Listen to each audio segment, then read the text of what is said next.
All righty. Hello, everyone. Welcome in. Let's just get everything set up here.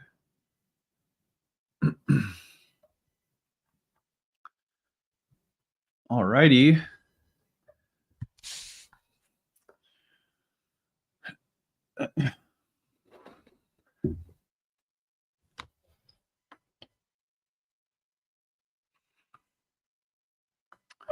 Okay, well, good morning. Welcome in, everybody. This is Adam Ellenboss from Nightlight Astrology. I am going live today to talk about the entrance of Uranus into the sign of Gemini and to do horoscopes for all of you. We're going to be taking a look at the entrance of Uranus into Gemini in a new whole sign house in your birth chart. After 7 years in the sign of Taurus, we are getting the next 7 years of Uranus's movement through the zodiac in the sign of Gemini. That also means a brand new place in our lives, in our birth charts, becomes the focus of Uranus's revolutionary activity. So we're going to kind of discuss the general significations of Uranus and Gemini today, and then we're going to be taking a look at the whole sign horoscopes. You could listen to these for your sun or your rising sign. Before I get into those horoscopes, a couple of things. One, I'm going to be introducing you to some of our staff and talking about the upcoming Year 1 program, which begins this weekend. So I'm in the final moments of promoting the new course. I'll talk about that, introduce you to some of the staff, and also tell you how you can book readings through our affordable reading service with any of these lovely people, which is a pretty cool thing that we developed in the past year thanks to your support in the Kickstarter. But not everyone is aware of that service, so I'm going to be for sure trying to kind of take some more time with it today. Let's see. So before we do that, let's hear where you guys are coming from. I love doing a little roll call and hearing where in the world you're coming from. KP1231 from Cleveland. Sounds like a droid name from Star Wars. Welcome in from Cleveland. DIY Mama from South Carolina. I love this. Sarah's first time. Oh, well, welcome. Glad you can catch the live today. Hello from the south of France. From Alt, Colorado. From Asheville, North Carolina. From London. From Lisbon. Wow. Milwaukee.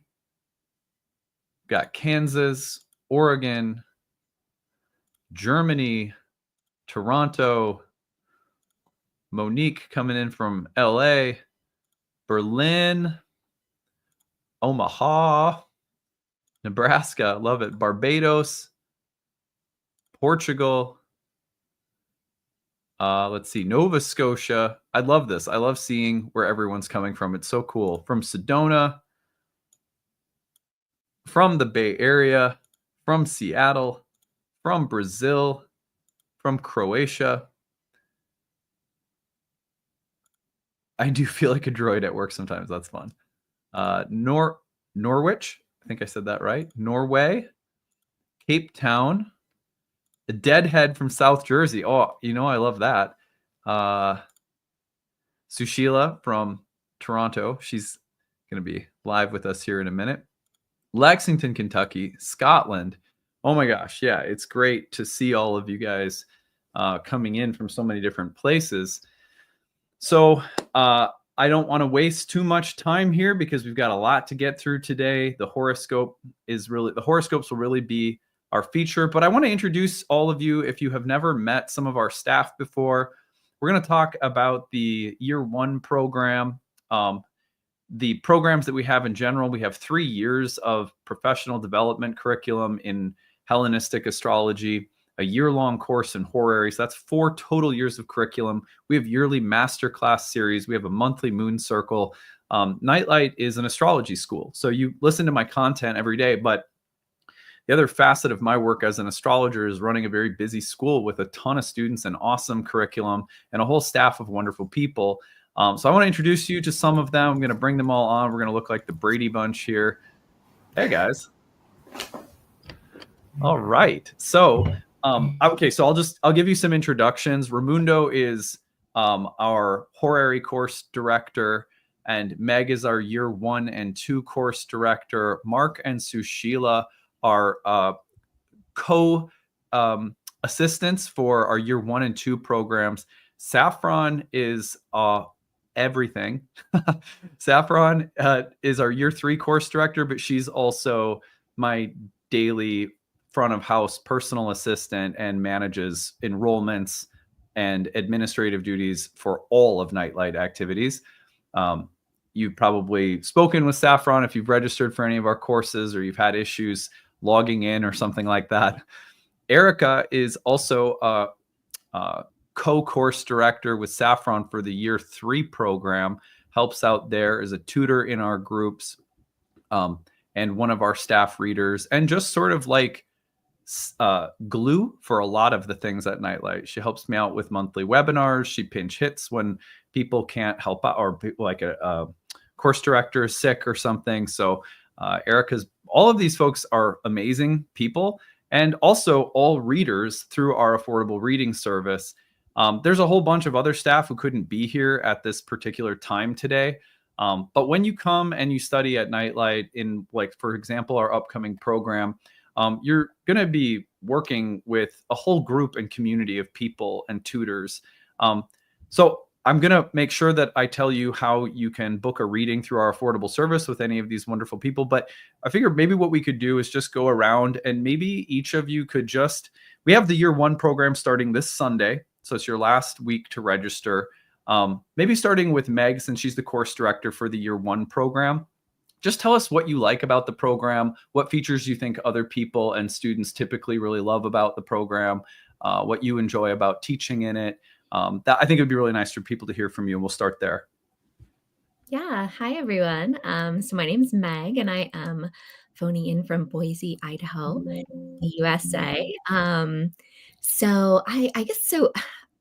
So I am the course director for the year 1 program, but before I was the course director, I was a student in the year 1 program. And I guess maybe it's a little easier maybe for me to come at this question from the perspective of student Meg and what I enjoyed so much about the program when I was in there as a student. I think one of the really, really special things about this program is that it is such a solid, it's such a solid astrological foundation. So no matter what sort of, or no matter what tradition or branch of astrology you are currently practicing, I think that the Nightlight program provides just a really, really solid foundation that you can then build on, like accent with your own, additional beliefs or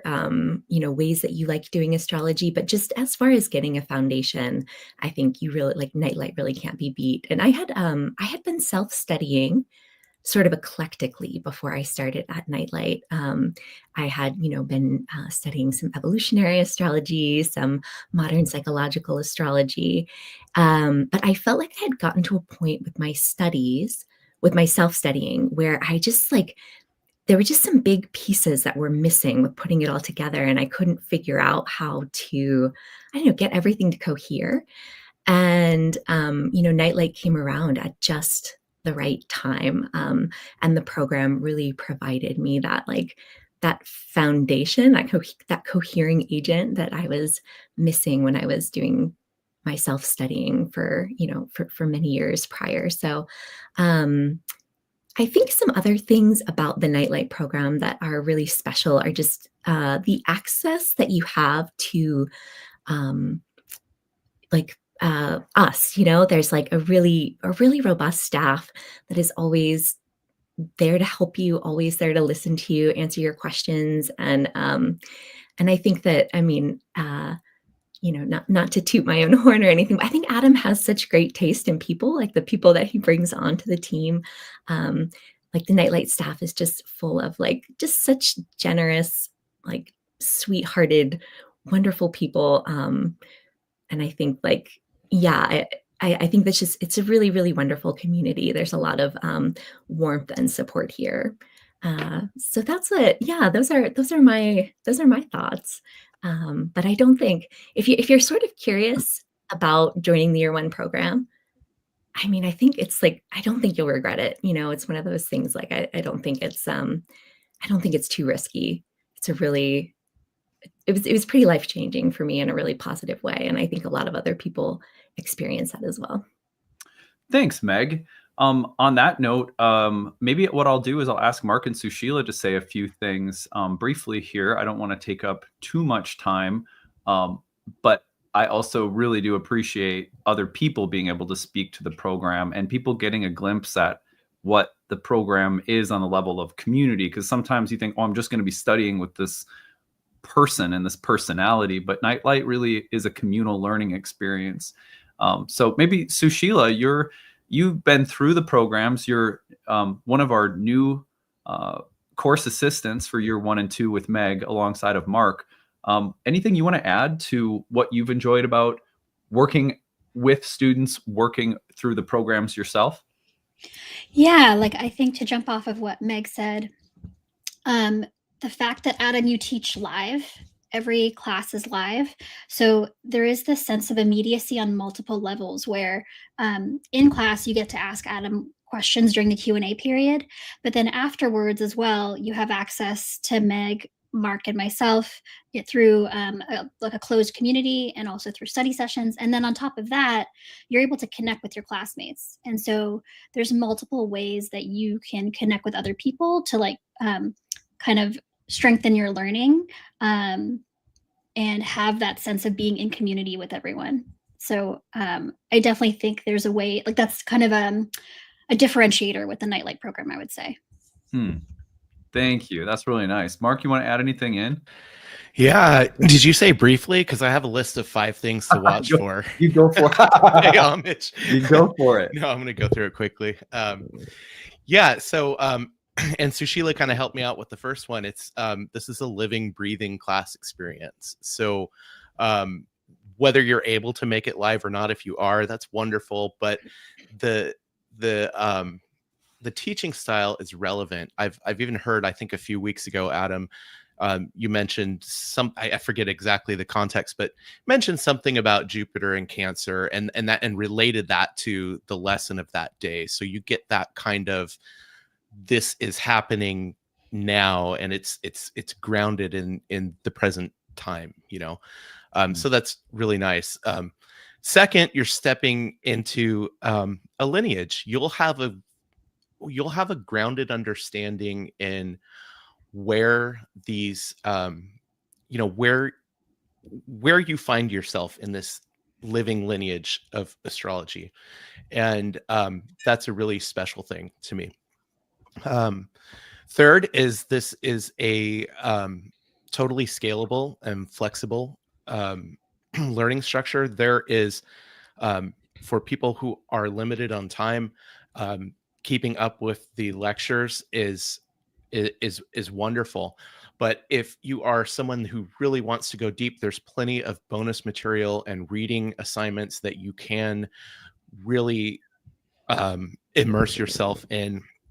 And just the rhythm and timing. And one thing that's really nice is not having the whole class just dumped on you. Like you have to kind of sit with the concepts for it takes a while to go through each unit, and that time of kind of marinating in those concepts slowly and building a scaffolding is really valuable. Fourth, understanding the why behind the symbols. So you'll kind of get a philosophical and cosmological foundation of understanding how the system of astrology is,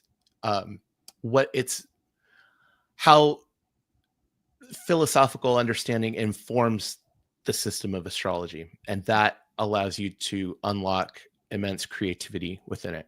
And finally, you have a learning community. This isn't just, a class, it's also a community. So there's student engagement. Sushila and I had a student group that we called Afterglow that we would host. And the idea behind Afterglow is on the weekend, it followed immediately after class. And so this was a space for students it's kind of like an extension of the class, but a student environment, like going to the cafe after class and discussing things. And we did this every week. And then that doesn't, that schedule doesn't work for everyone. So like in the middle of the week, that's how Sushila would then host a version of that in the middle of the week. So yeah, those are my 5 things to watch for, an homage to you, Adam. Thanks, And Mark. so for anyone that's enrolled, hi, I'm happy to, I'm so excited for this year with you. And for anyone that's thinking about enrolling, I hope this has given you something to think about. Yeah, thank you, Mark. Really appreciate that. I want to make sure we don't spend too much time before we get into our Uranus into Gemini horoscopes and coverage today. But this is really our last push for enrollment. So I'd like to, and I'd also like you to get everyone to get to know the rest of our staff. So Erica, maybe I could ask you to just talk a little bit about what you love about Nightlight, what you love about the classes, or being a part of the leadership of year 3, or just anything that comes to mind. Yeah, can you hear me well? Because I'm Yep. having some technical issues. Awesome. I can't mute myself, so I apologize.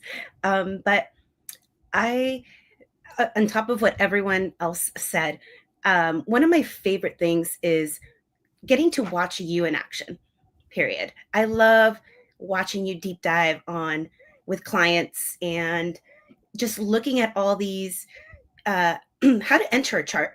And that's something that we do obviously in year 3, but you get that in year 2 and year 1 towards the end of the course. And I just really appreciate that. I love that. I love the depth that we get into. Obviously we can talk about it forever, but everyone already touched on it. But just all the study sessions that we do, we get to go into different topics as well as whatever's on in the session. But yeah, I can't say enough about any of the programs, including the horary. There's so much support, so much extra stuff that we get. But definitely, if you're really wanting to see, okay, well, how does a reading go? This is the place. You'll get it in all three programs, and horary too. Yeah, for sure. I'm going to let Raimundo go last with horary because it's a different class. It's also beginning this weekend. So thank you, Erica. Erica brings so much to the year 3 program as one of our assistants because she has a long background as a therapist. And so the year 3 counseling program, both with Saffron and Erica's background in spiritual counseling and therapeutic settings, brings a lot to the discussion of counseling and the live client work that we do. So yeah, if you're not familiar with the Nightlight programs, one of the hallmarks of our programs is that toward the end of each program, there's an incorporation of live client readings. So you get to see what a day in the life of an astrologer's practice looks like, at least mine, and kind of learn from seeing it, which I think is important because a lot of this stuff gets really conceptual and it can be like, well, how do you actually apply it? And when you see it applied, sometimes it also really relieves the burden of having to do too much and seeing how simple and effective basic things can be. But anyway, Saffron, you have your hand in just about every different part of Nightlight. So it would be awesome to just hear you say a few things, anything that comes to mind. I think she might be frozen. Oh no, I think Saffron got frozen. I'm going to see if she... Oh, wait, there you are. Are you there, Saffron? As always, just as I'm about to talk, the internet dies. I've actually, this is a fun Mars going into Virgo. I am currently sat in a pub because my internet died at home. So I have in the 10th house, I've had to literally move my environment. It's applying to my moon literally today. So here we are. Anyway, I missed the question, Adam. So what was the question? Just anything you want to add, because you really do have your hands in everything at Nightlight as my daily front of the house, so to speak, and administrative assistant and manager of everything at Nightlight, plus the year 3 director. So just anything you want to add to talk about these upcoming programs.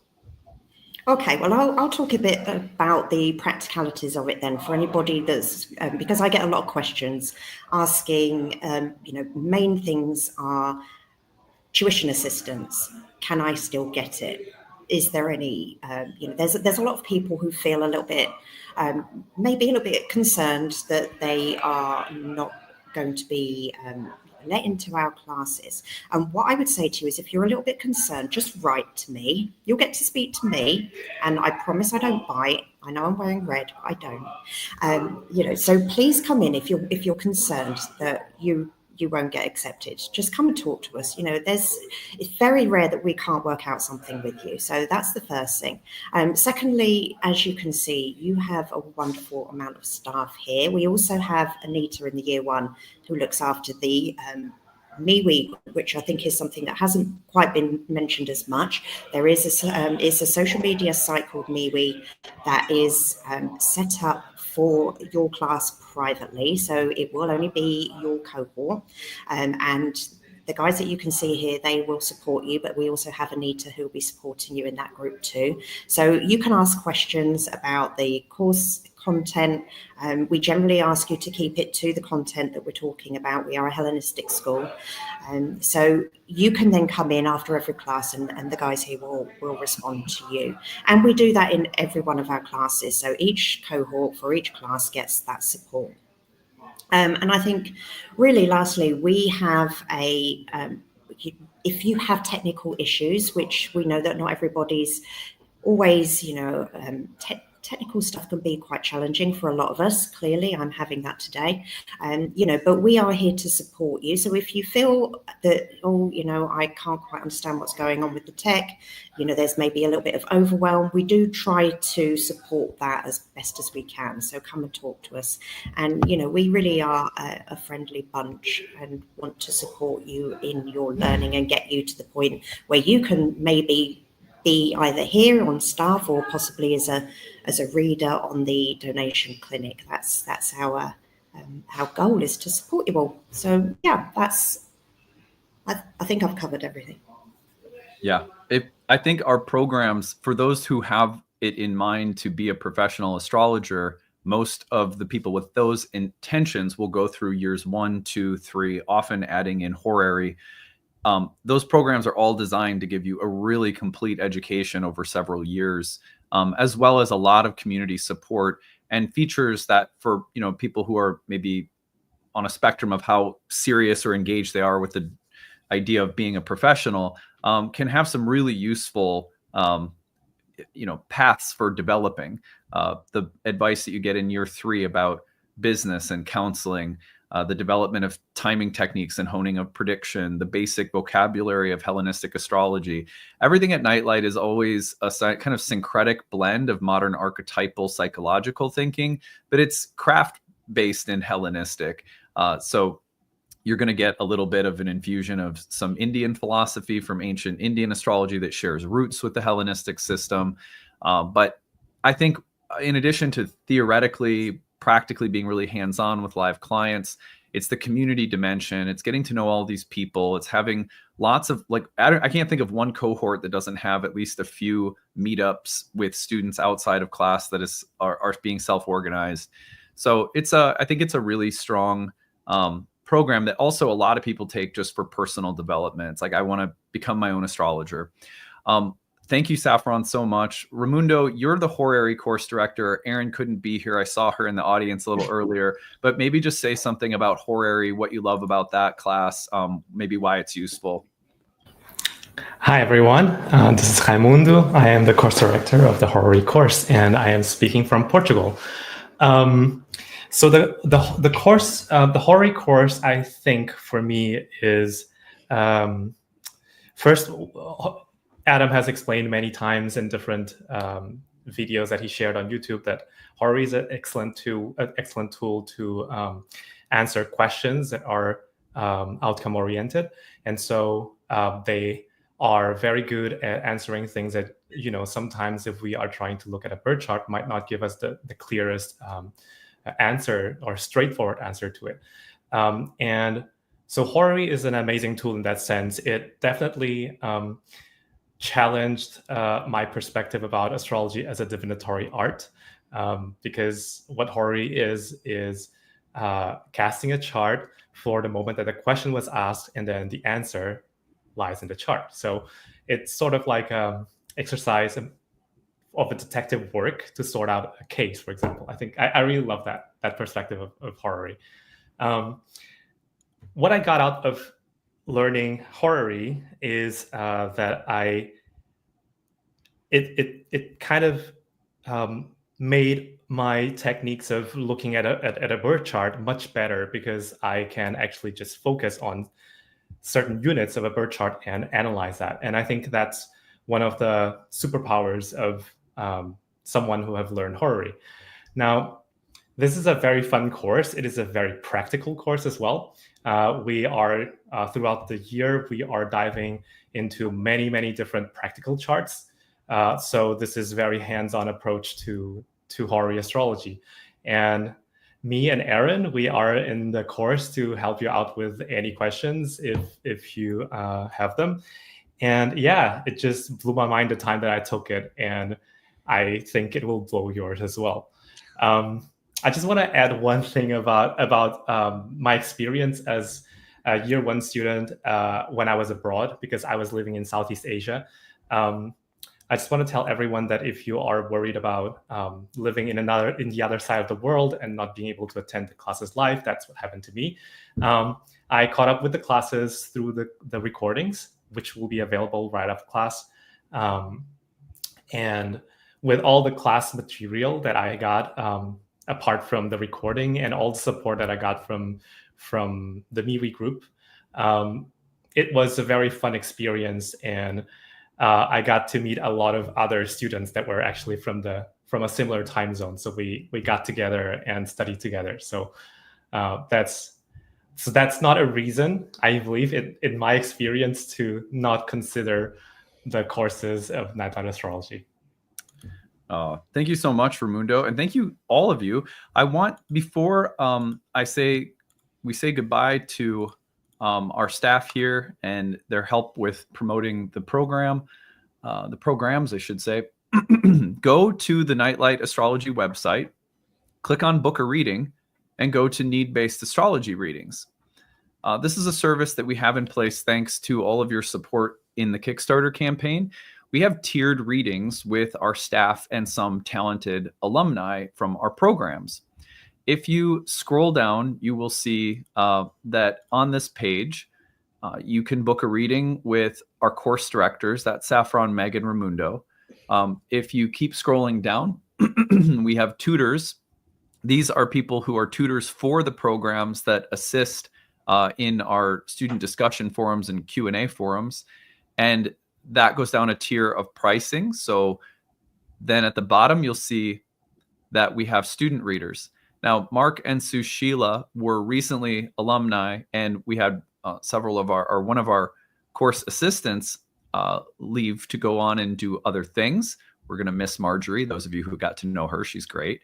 And so Mark and Sushila are stepping into the role above here in the seasoned tutors realm after serving a full year as student readers. So anyway, we try to make sure that people at Nightlight who are talented and go through all 3 years can audition for spots as readers to gain more experience, just like we do with the co-host role on the YouTube channel. So the idea is to, help build the success of new astrologers or developing astrologers. Anyway, the point of this is also to give people an affordable range of pricings for readings, while people who are building their astrology careers get really valuable experience reading charts for other people. So you can book a reading here with Saffron, Meg, Raimundo. If you scroll down, you're going to find Erica, Anita, Marjorie, and Aaron. If you go to the bottom, you're going to find Mark and Sushila, who are here today with us, but also Emily, Casey, and Ryan, who aren't here with us, but they are also awesome readers. So anyway, one of the great visions of Nightlight is accessibility and building the success of other astrologers. So I bring all these folks here today, not just to promote our programs, which of course is a big part of this, but also to really promote them and their work, and also the affordable reading service. And note that all of our programs have affordable pricing. So when you go to the Nightlight website and you click on the courses page, you're going to go to the first year course. I'll show you right now. If you want to join us this weekend, it starts on Sunday the 22nd. You scroll to the bottom and you will find the registration options. And on the right, you'll see tuition assistance. So the need-based tuition is also part of our mission of accessibility and building the success of other people from all different backgrounds, really in a vision of hopefully like socioeconomic inclusivity, so that the sacred topic is not just available for some people, but really for people who may have very little means.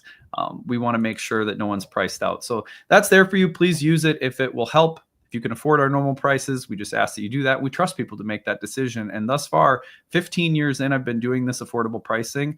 And I really feel like very, very few times have we ever gotten taken advantage of from doing it. So it's really a philosophy of inclusivity and generosity in terms of the pricing model, which is also why at the end of the year, we do a Kickstarter campaign and say, look, if you like the channel, just pitch in and support it. And we try to give meaningful rewards for doing so.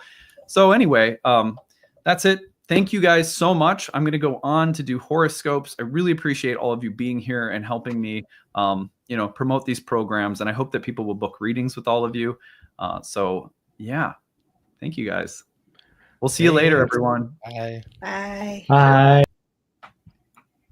All right. Okay.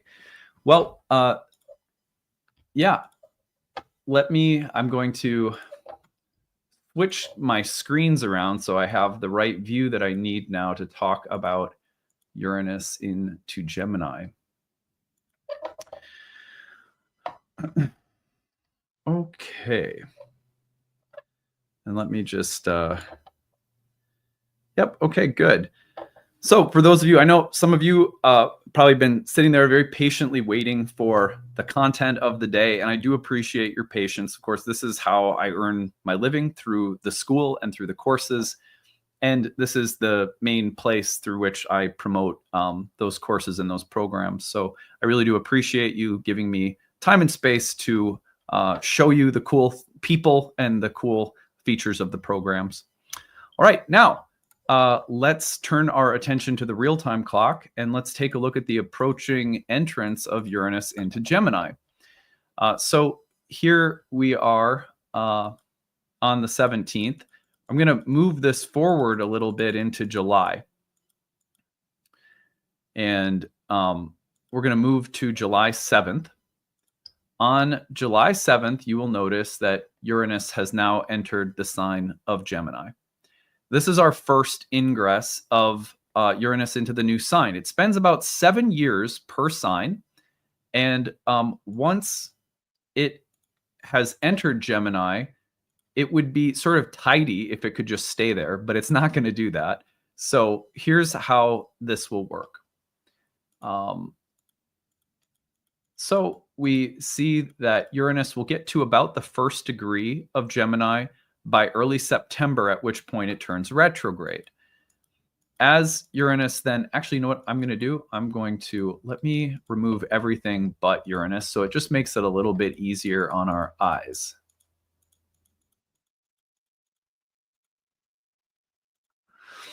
So here we go. Now, Uranus is turning retrograde in early September and then is going to back into the sign of Taurus by early November. Then it will spend some retrograde time in Taurus. It turns direct right around the beginning of February 2026. So September to February, we're back in Taurus.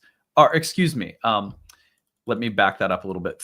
September, it turns retrograde in Gemini, and it enters Taurus in early November. So from early November to early February, we have Uranus retrograde in the sign of Taurus.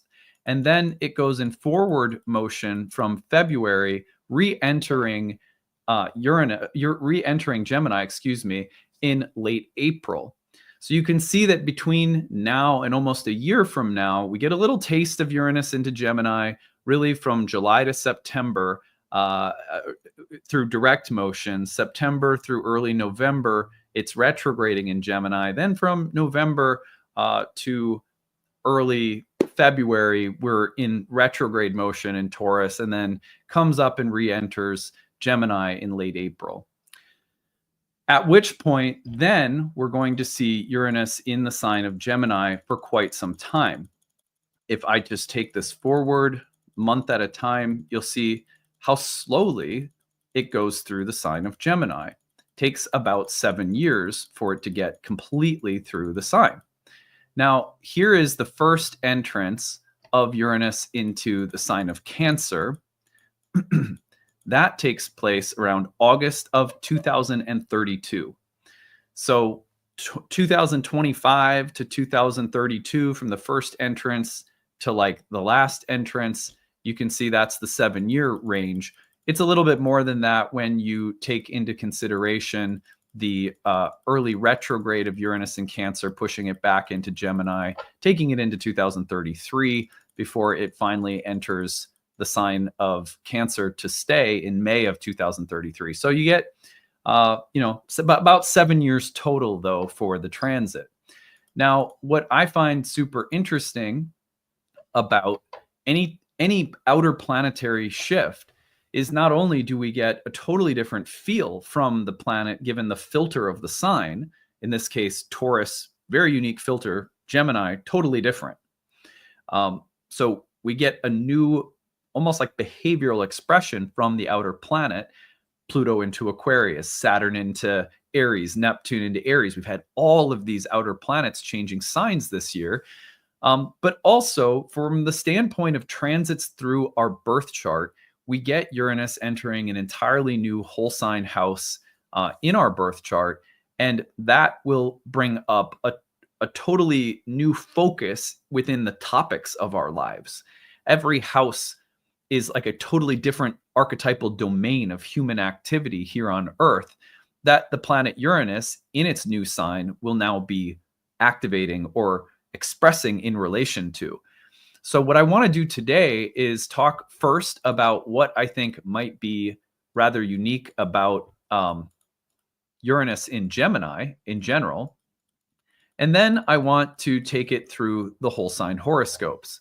Now, I will also, this is one of several horoscopes that we will do. On the 4th of July, I just recently recorded an episode with my very eclectic tarot friend named Toad, who did some card pulls for Uranus and Gemini horoscopes. That'll be on the holiday, July 4th.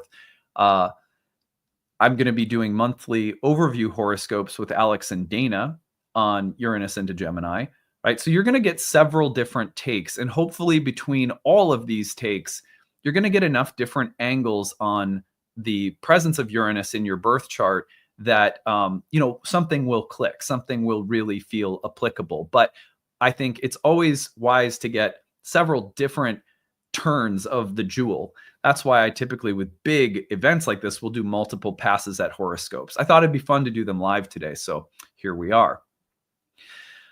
So let's start by just talking about Uranus in the sign of Gemini in general.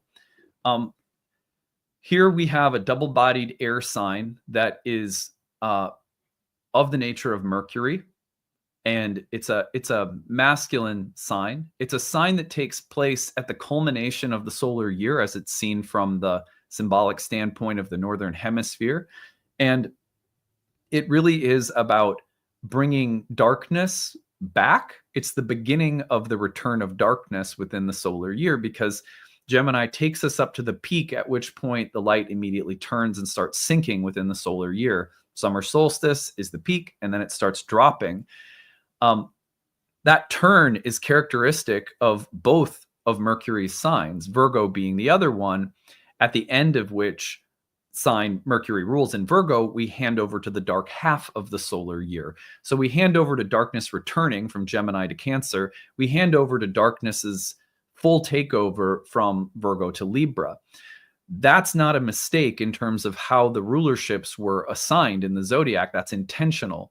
The reason for this is that Hermes is someone who is fundamentally related to the constant interplay of light and dark, especially deconstruction or impermanence or chaos, or when things fall apart or go from certainty to uncertainty, faith to doubt, kind of a sense of knowing something to maybe being questioning something. the proud return of light is ushered in through Jupiter's rulerships in the sign of Sagittarius and Pisces, where we shift from the darkest point of the year to the return of light, and then from the end of winter into the light half of the year in those two Jupiter-ruled signs. And Jupiter, being a natural opposite of Mercury in the ancient philosophical paradigm of Hellenistic astrology, is an opposite because Jupiter tends toward coherence and faith and a sense of clarity and wisdom and unity. Mercury is the divine opposite of that, which is about deconstruction, impermanence, death, things falling apart, lack of certainty, questioning, doubt, skepticism, analysis, breaking things apart. When we have Uranus, therefore, a god of revolution, emancipation, a god of originality and breaking from conventions, norms, habits, traditions, a planet that loves the sense of like, what is the next best possible thing along a line of progress toward the ideal realm of the gods or of the kind of archetypal ideal of something. All of the outer planets, well, especially Uranus and Neptune, really point us toward an image or an idea of how much better something could be. Often both planets are sort of idealistic in this sense. Uranus has a sense of what is innovative, original, and is, like, for example, is associated with Prometheus, who steals the fire from the gods, that sense of the divine knowledge that is out of our grasp somehow. Take that planet, put it into this sign of Hermes Mercury, and we get a combination present in the 1940s, for example, when great existentialist thinkers were a hallmark of that Uranus in Gemini 7-year period. Albert Camus, Franz Kafka, Sartre, Being and Nothingness, The Stranger. These existentialist pieces, one of the great things that they did, in a sense, is they called into question the sort of simple, maybe overly simple cultural narrative of redemption, faith, that Christianity in the West had such a strong grasp of the collective imagination. Existentialism is one of the very notable historical forces in intellectual and academic circles and art and culture that sort of pushes back and says, but what do we know really? But what if there isn't an underlying substance or a redemptive narrative or some overarching sense of cosmic meaning or purpose? What if none of that is there? Now, on the one hand, that might seem like a buzzkill, but on another hand, that very kind of revolutionary shift on the level of mind in culture is it's a sacred part of most religious and spiritual traditions, if you look carefully, from Taoism to Buddhism to yoga philosophy, calling things into question, like Socrates or even Plato and Aristotle, who came down the line from Socrates. There is a sacred place for questioning, for uncertainty, for mystery, for doubt, for almost like a sense of pulling out the essentialist rug and being like, well, what if there's nothing? And that sacred nothing is actually, ironically, kind of a something in a way. But that process of sacred doubt and questioning is probably going to be a hallmark of the Uranus and Gemini experience. Surrealist art and kind of the pulling out the underlying, just taken for granted assumptions of faith, redemption, meaning, purpose. This is something that Uranus and Gemini can do for us. And rather than seeing it maybe as an end unto itself, which may be kind of extreme, seeing the sacredness of questioning and skepticism and doubt as a revolutionary impulse in some area of our life is one way that I've been looking at this upcoming transit. Another way of thinking about Uranus in the sign of Gemini is in terms of understanding things, technological things, airy things. The element of air is so conceptual and so related to things like currency and technology and ideas and communication, especially in the sign of Hermes Mercury here, a double-bodied air sign. Like, the way that we communicate, the way that we speak, the way that we use technology, the way that we interact with the world through all different kinds of communicative mediums can go through quite a shift. I also think that development in terms of our understanding of the mind and of the human nervous system, one of the things that was really interesting in the 1940s is that the clinical field of psychology was becoming recognized as a sort of valid academic, intellectual, and scientific field. And what is that? Well, on one level, it's the study of human behavior and of emotion and of behavioral patterns and pathology. And also, like, for example, during the 1940s, while Uranus was in Gemini, we had huge advancements in our understanding of post-traumatic stress in war veterans who were coming back from war. I remember when I was a kid, the phrase my grandfather used, which is not really appropriate, was shell-shocked. But what we were really doing during the 40s was starting to understand something of post-traumatic stress and some of the first thoughts about how to deal with that very brutal reality. How do we deal with trauma? How do we deal with the nervous system? The interesting parallel between an air sign and a water sign is that in ancient elemental theory, air and water were thought of in a way as opposites, obviously masculine and feminine elemental qualities, but also because in the sky, air was thought of as water in potential, because occasionally what happens is that water condenses and bursts from the sky to earth. So water and earth, air is thought of sort of as like invisible water in the sky. But what that means is that there's this fundamental connection between emotional, instinctual, embodied, physical intelligence and rational, conceptual, abstract forms of intelligence, that they're always moving in and out of each other. Our thoughts affect our moods, and our moods affect our thoughts. That is a very all of us probably know that. But you'd be surprised, I think, all of us will be, when Uranus moves through Gemini, and there may be tremendous leaps in our understanding of things like the relationship between the neurological matrix in our guts and our brains, or the relationship between things like behavior, pathology, addiction, and food, in like ultra-processed food, for example, that really on some levels, I just read this really interesting book about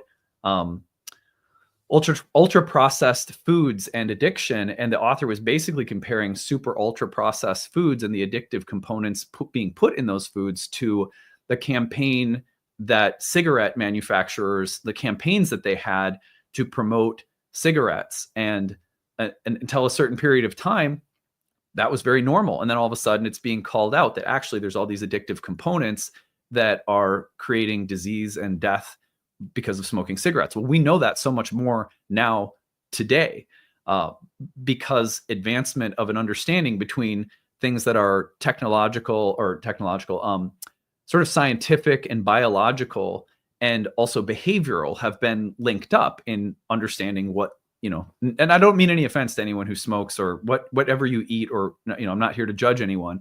Just things like that, where the connection between what we're understanding mentally and how it is a part of our embodied human life will probably come in contact with each other. So while there may be rapid advancements in technology while Uranus is in Gemini, the question will be, what's the connection between what we're discovering, what kind of technology we're using, how expedient it is, and how does it affect us? How can we use these things to be in touch with our humanness, or are they alienating us from our humanness? That air-water dichotomy is built into a transit like Uranus in an air sign. Uranus is also in this sign a great, like I've said this for a while, and obviously I say this to promote the programs, but for things like astrology, I think this is a fantastic transit. The Uranus in a sign of Hermes will often open our minds a little bit more to non-ordinary ways of understanding things, like a non-ordinary or relatively more mystical epistemology. And epistemology means like, how do you know that something is true? Well, Uranus in Gemini is much more open-minded to different ways of knowing or conveying truth. It's very fluid and flexible in how it relates or perceives things, much more willing to consider things that, for example, I think Uranus in Taurus is a little bit more like practical in an earth sign.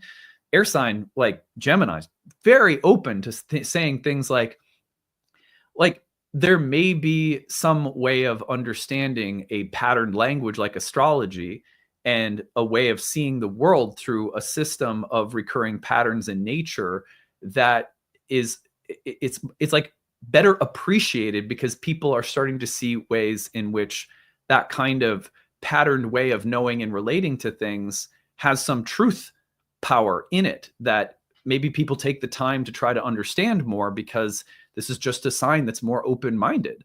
So I think Uranus in Gemini, especially trining Pluto in Aquarius, could be very useful when it comes to things like the studies of consciousness, studies of meditation, studies of, the mind-body connection, studies of things that we would all describe as maybe synchronistic, but actually, hey, look, we're validating this different way of knowing or experiencing things. So I love this transit. I gave a talk on Uranus into Gemini a little while ago. This Thursday night, I'm giving a talk called Uranus in Gemini trine Pluto in Aquarius when new objects appear in the sky. And I'll be deepening this conversation with respect to the trine between these two planets. I'm going to make 5 trines to one another, if I remember correctly, over the next couple of years. And I also think it's almost impossible to really talk about Uranus and Gemini right now without looking at that trine because it's such a huge part of it. But to me, that trine also speaks to rapid advances in terms of rapidly advancing ideas that different groups believe are the ideas by means of which we go into a future or toward a future. The problem is, of course, Pluto in Aquarius, Neptune in Aries, Saturn in Aries, Uranus in Gemini. It's unlikely that everyone's going to have the same ideas about what the best future looks like. We're going to have some for whom the best future looks like, to another group of people, dictatorial, authoritarian, tyrannical, and like heavy-handed. And we're going to have other groups that resist that kind of overarching control and is probably more, I don't know what the right word is, like collective or sort of democratic in an ideal sense. Those things it's not going to be surprising to see those things because, Pluto, American and French revolutions, last time it was in Aquarius, Civil War with Neptune in Aries, Uranus in Gemini was coming about during the last, kind of the last years of World War II. The rapid development of ideas with Uranus and Gemini coincide with the Manhattan Project in the 40s, right? But also some really brilliant advancements in terms of like how we educate children, childhood development, understanding of the brain, understanding of psychology, but also the development of weapons. Like it's a kind of a wild time that we're in right now, where I think the line could be very blurry and difficult to see the difference between a constructive or destructive use of ideas and technologies, especially. But anyway, more on that on my webinar this Thursday night. It's on the live events, or it's on the live events tab under the events page on the website. So anyhow, now what else to say about Uranus and Gemini? Wherever Uranus goes in our birth charts, I think there is typically the desire to break free from conventional habits, expectations, behaviors, norms, traditions. Uranus really says, I want something new. I want something different.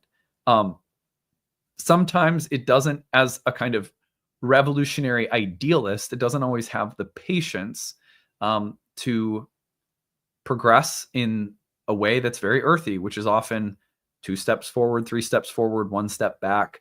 The path to liberation is often gradual and incremental. The development of greater freedom, innovation, changes in paradigm or thought are often piece by piece, because Even I'm amazed at how I remember running a yoga studio, with my wife for 10 years, holding retreats for people. People would have amazingly positive experiences, breakthrough experiences, which you would think they'd be ready to go home from and just hit the ground running. But no, coming home, they would sometimes need rest and downtime to like kind of integrate and cool down a little bit before re-entering their normal lives after a kind of peak experience. Uranus doesn't always have the patience for that. And so one thing to be aware of in these horoscopes is the potential for breakthrough tempered by the expectations of time and incremental development, and also the bursts of enthusiasm followed by the real limitations that the world often pushes back with in this mortal framework that we're in. So kind of keep those things in mind. What I'm going to do now is I'm going to take a look at all 12 whole sign horoscopes and give you some things to think about. And like I said, this will be one of a few of the passes at the horoscopes that we do. So let's put the chart up on the screen. Now, one of the things that I'm going to do is I'm going to mention something of the Indian philosophical roots of the house in addition to the Hellenistic meanings of the house, because this is something that I've been teaching in my masterclass this year. If you've been in my masterclass series, we're looking at the underlying Indian philosophical meanings of the houses. So I'm going to be including a little bit of that as we go, because I think it's going to be really good context. But I know I'm going to have to take a bathroom break at some point, but I'm not there yet. Just letting you know. Okay. So if you're an Aries rising, and you can listen to this for your sun or your rising sign, I always recommend the rising because horoscopes are done in whole sign, which means the whole sign house version of your birth chart, which is what Hellenistic astrology utilizes, will give you the accurate transiting house location in your natal chart. You can always listen for your sun sign in a more just divinatory way. That's fine as well. So with Aries sun or rising, Uranus is going to spend these 7 years in your third house. Now, this is a Kama house in Indian astrology that speaks to our desires, and especially those desires that require concerted effort to realize, whether that's skill development, the acquisition of things that you want, but that require you work and practice and exert effort to achieve. I think it's a really fascinating take on the third house, which is also in Hellenistic astrology related to siblings and peers, and is often cited as somewhat problematic because of the somewhat competitive or difficult quality that can exist between siblings and peers.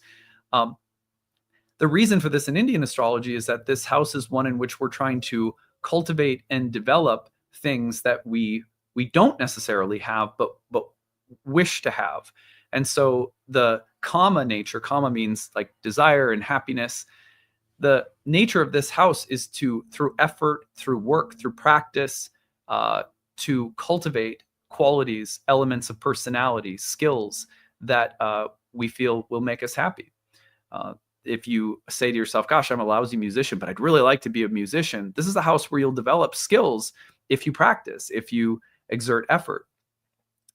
The other, again, like kind of traditional Hellenistic meaning, siblings, the local sphere of activities and environment, kind of like the village around you, and how you express yourself or stand out as an individual within that local sphere. It's kind of like the culture that you're raised in, the community, the village, the neighborhood. With Uranus entering this house for Aries, the thing that comes to my mind immediately is the need to stand out, the need to develop new skills that are very provocative, new ideas, new forms of learning, new languages, new forms of communication that represent a real departure from the norm and could ruffle the feathers of people in your environment or your peers or even siblings. Revolution around siblings in general could happen karmically with Uranus in this house, but also just the question of what am I here to cultivate, develop, that right now is constituting a kind of mental, intellectual revolution. And it's rooted in new things that I'm desiring, new things that I'm thinking, new things that I want to bring forth through effort and learning. So these are things to think about for Aries. I'm going to move forward to Taurus next. The Taurus risings, I'm one of the Taurus risings out there, so this has been fun for me to think about. Uranus will be in Gemini in your second house for about 7 years. This house is an Arta house, and Arta is related to the material pursuit of security on a level beyond security, perhaps comfort and enjoyment through material acquisitions. So this is, a house that was associated with food and with clothing and with very basic material resources. But in a broader sense, it was also related to all of the different kinds of people who act as supporters, including family at times in Indian astrology. Also, things like income and expenditures, bills, material self-sufficiency, all found in this house. Uranus in this house could disrupt the way in which you make money, or could bring new ideas or technologies into the workplace. It can revolutionize your relationship to money and finances. It can be about significant breakthroughs with respect to things like diet or your material values. It can also bring a kind of greater emancipation or liberation around material resources. I don't want as much, I don't need as much, or the way I'm valuing things is shifting my priorities financially, economically, materially. I could also see a lot of because obviously this is going to trine Pluto up in the 10th, I wouldn't be surprised to see a lot of innovation and shifting and changing around both material resources and career. So a lot of innovation for Tauruses in relationship to the material sphere, things like income and expenditure, resources, money, business. I also really, again, wouldn't be surprised to see a real revolution in terms of how you place value on things and on resources, and how your relationship with those resources shifts dramatically. Let's move on to Geminis. When we look at the Gemini rising chart, it's like, I don't know what sign is going to be more personally impacted than Geminis. If you're Gemini rising, and if you're listening to this for your sun sign, having this in your first house as a Taurus rising who just went through it for 7 years, it's all about personal liberation.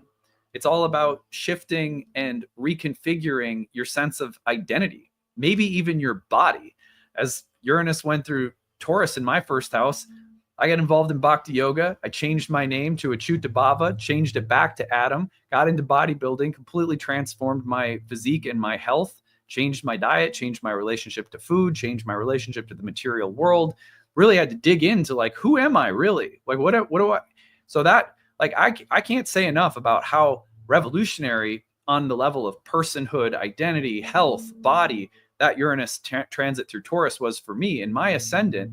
And I've seen that over the years for when Uranus was in Aries for 7 years, my Aries rising folk, very similar. The theme of individuation, of radically shifting and like trying on new costumes. It's okay to experiment, to explore, to think outside of the box, to break your own conventions and then go back to them and then break them again.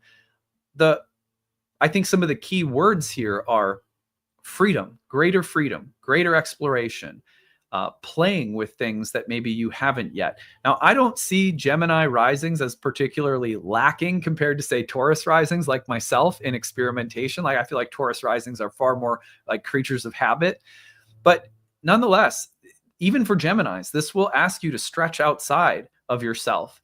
For some Geminis, that may actually look like something more stable or more consistent or more habitual, or embracing routines or patterns that are more fixed. And I only say that because Uranus will bring whatever the polar opposite is that you can imagine it will bring. Like as a Taurus rising, I did all of these things that were so destabilizing. That's contrary to the nature of Taurus. Well, contrary to the nature of Gemini might be things that have more staying power, more commitment, because we're just dealing with opposites here. But any way you look at it, that theme of individuation, so important. The exploration of health, mental health, emotional health, the connection between mind and body, very powerful here. Okay, so those are just a few words there for Uranus in your first house for Geminis. Let's go to Cancer rising next, where Gemini is in your 12th house. So this 12th house location is often thought of as a blind spot in ancient astrology because the sign in the 12th does not see the sign in the first by means of an aspect. And so signs that flank one another kind of don't see each other. And so, especially for the sign in the 12th, this will often represent a blind spot, an unconscious spot, things or people that can sort of sneak in as hidden or secret undermining influences or enemies. But also anything that you need to tap into that maybe is an unintegrated or unrecognized, misunderstood part of yourself, or even a part of yourself that you lack confidence in. So there can be many different ways of looking at the 12th. Also, it's a place that reflects losing control. The first, very much in control. The 12th, it reflects loss of control. So ego loss associated with something like a mystical vision, also very 12th house. But the hallmark of that kind of mystical experience in the 12th is something like the dissolution of control that the ego lives with on a day-to-day basis, which is often very difficult, even if enlightening. So for Cancers over the next 7 years, here's what I would look for. The connection as an instinctual being, often living through the waters, the emotional body, so much emotional, sensitive, empathic intelligence for Cancers. The mental part, the rational part, may be a little bit more in a blind spot. And everyone has different charts. Some people are going to be rich with air signs who are Cancer rising, so this doesn't always apply. But getting into the rational, the mental, the logical side of things that maybe is almost like offensive to the very human connective tissue of Cancer, to be more abstract, to be more detached, to be more logical. But there may be room for that because you may undermine yourself to the extent that you're not able to sort of detach from emotional connections or attachments to be a little bit more rational and maybe a little bit more logical about how to handle something. So that 12th house Uranus and Gemini can bring this wave of breakthroughs on the level of being able to incorporate a better balance between, say, emotions and thoughts, or logic and instinct, something like that. I would also say that the extent to which there's kind of like a chaos magic with Uranus in Gemini, and what role do chaotic events bring into your life over the next 7 years? I remember when Uranus was in Aries in my 12th house, so many of the most important moments of that 12th house Uranus transit for me were about things. It was just like things went totally off script. And the times when things were off script the most and I lost control the most were also the most valuable for the development of my spirituality, my personal growth.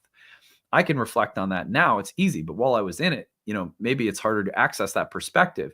This is why I would encourage all of you Cancers out there over the next 7 years. Is everything going to be like wildly chaotic and coming apart at the seams? No, but there will be moments where there's a kind of divine chaos magic that's destabilizing and unexpected things happen, but they're really very promising in the way that they can liberate various facets of your psyche to experience more of the totality of who you are. The other thing about Uranus in the 12th will be breaking free from unhealthy attachments. This is a moksha house in Indian astrology. And so for Geminis, we're talking about dharma. In the first house, we're talking about identity. In the 12th house, we're talking about moksha, which is the relinquishment of attachments, even those attachments to our identity that form in this lifetime. We're all going to die someday and have to let go of this particular vehicle and ego, and the journey will continue if you believe in that kind of thing. And so relinquishing attachments to various aspects of ourselves that maybe have been hallmarks of our life and core pieces of what we've considered our identity to be. But there will be things that happen that invite us to let go at a deeper level, relinquish attachments. So, and some of those things make us feel like the universe is conspiring against us. The 12th house can feel a little heavy that way, but with time and perspective, I rarely see people that end up feeling that way as they continue to process the experiences, even if they're a little like unexpected or destabilizing for a period of time. Now, let's move on to Leos. So for Leos, we have Uranus in the 12th or the 11th house, excuse me. This is the place that is, it's a Kama house in Indian astrology, which means it's associated with desire, pleasure, and happiness. In Hellenistic astrology, it is called the house of aspirations, hopes, wishes, and dreams for the future, as well as the realization and enjoyment of those dreams and hopes and ambitions as they kind of come true. I feel like the 11th house is sort of the when you wish upon a star, you know, that song, it's like the when you wish upon a star house. This house is also broadly associated with allies, friends, benefactors, groups of people, but only insofar. This is very important because in modern astrology, this house gets conflated with Aquarius, which is not accurate. In ancient astrology, this house is associated with groups, friends, allies, insofar as those people facilitate the realization of dreams, hopes, wishes, aspirations, and the enjoyment of achieving those things. So when Uranus enters this house for Leos, it can radically shift the nature of what you're dreaming, hoping, wishing, and aspiring for. Suddenly, very new, very different kinds of things will be appealing to you. New hopes, new wishes, new visions for the future will appear, and they will probably break from your normal way of thinking. They'll break from your normal sort of paradigms, that there will be entirely new constructs that breathe new life into what you want the future to look like. That will also likely connect you to different people, different communities, different allies, different friends that can be a part of the facilitation of those dreams and wishes for the future. So I think there's a communal dynamic to the shift that Uranus presents for Leos. I think there's also a very important way in which the whole landscape of your desires, beliefs, and aspirations will just completely change.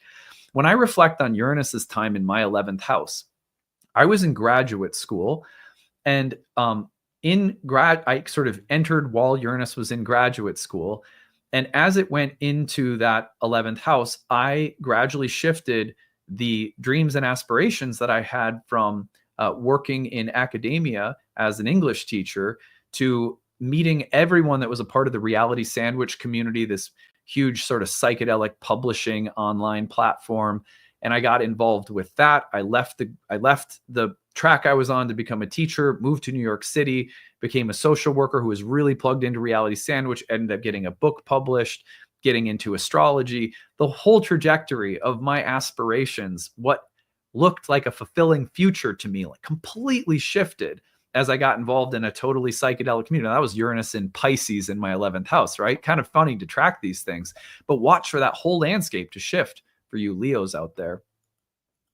All right, for Virgos, we take this into the 10th house, an Arta house, connected broadly speaking to things like material security. Do I have the belongings and resources and material things that I need to not only feel secure and safe, but then up a tier above that to enjoy, to feel like my life materially is enhanced. This is a very civic and social arena in which that pursuit of material security and pleasure is taking place.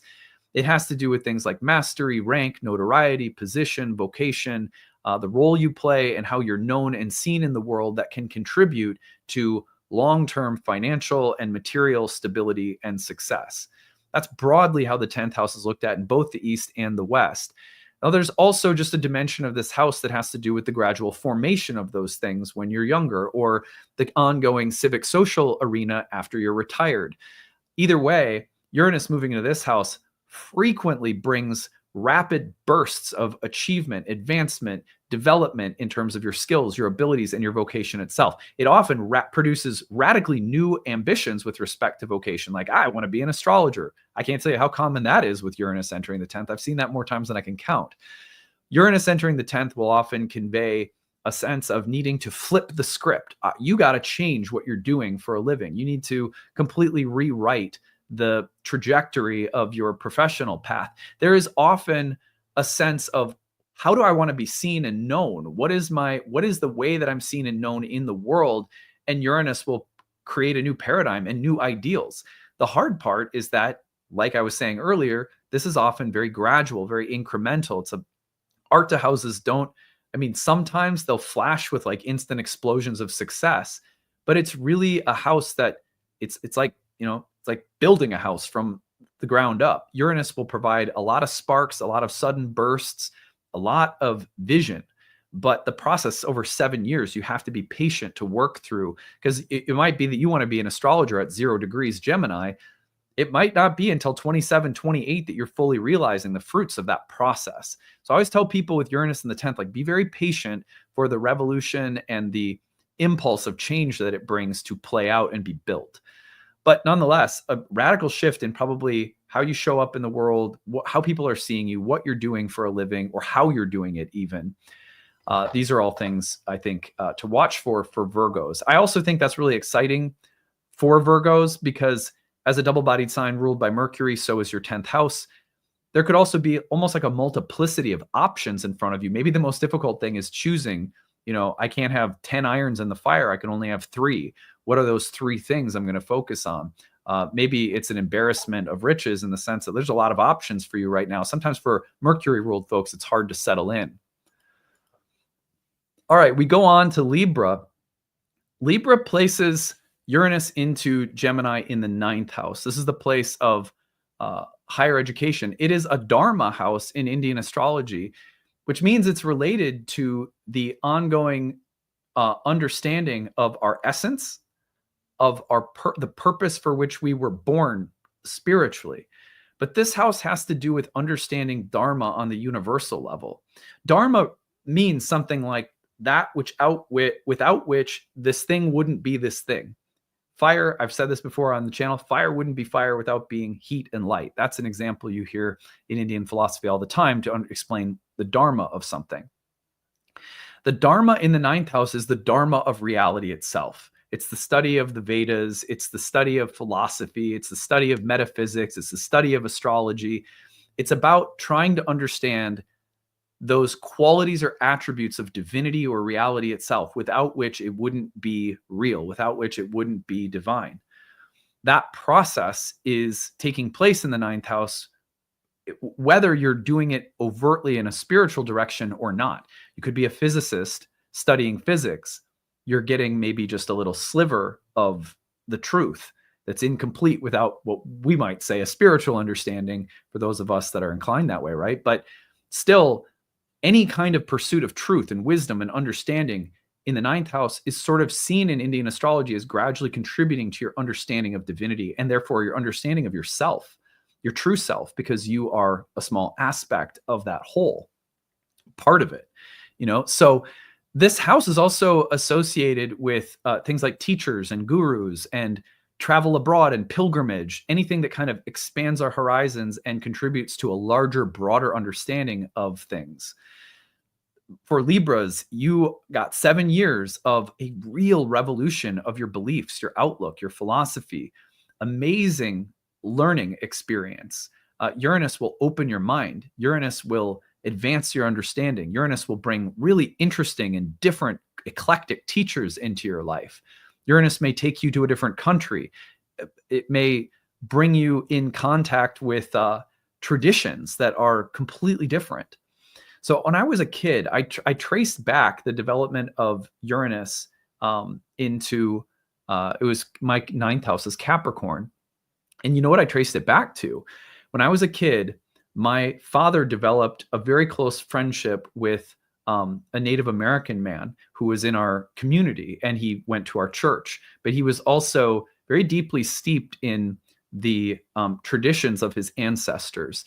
And he and my dad ended up facilitating community education for the kids in my school district out to his land, where he built teepees and showed us like all different kinds of different traditional like recipes that were made in the teepees, and taught us some of the stories of his people. And like, it was amazing. So that happened as Uranus was ingressing into my 9th house in an earth sign.